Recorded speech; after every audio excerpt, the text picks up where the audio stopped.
अब हकीम के पास जरूरत से ज्यादा पैसा था, लेकिन उसने उस दौलत को सिर्फ अपने लिए नहीं रखा। उसने गांव का पुराना कुआं ठीक करवाया, यतीमों को खिलाया और बेवाओं के कर्ज चुका दिए। लोग उससे कहने लगे, ये तो अल्लाह का बंदा है जिस पर बरकत बरस रही है।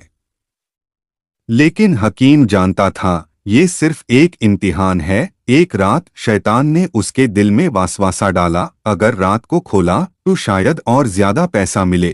हकीम ने बेचैन होकर आधी रात के बाद थैली खोली। थैली खाली थी। अगली सुबह खाली, उसके बाद भी खाली। उसकी आंखों में आंसू आ गए।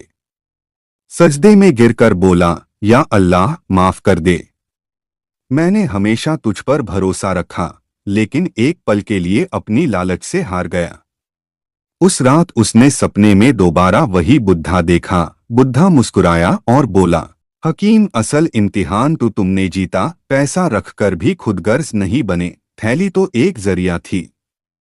असली बरकत तुम्हारे सब्र, शुक्र और इंसानियत में थी। अब थैली चली गई है, लेकिन तुम्हारे किए हुए नेक काम कभी जाया नहीं होंगे।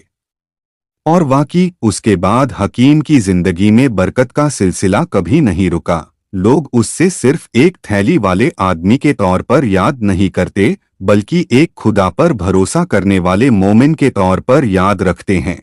सबक, असली बरकत ना माल में होती है, ना किसी जादू की थैली में, बल्कि उस दिल में होती है जो अल्लाह पर यकीन रखता है, देना जानता है और कभी घमंड नहीं करता।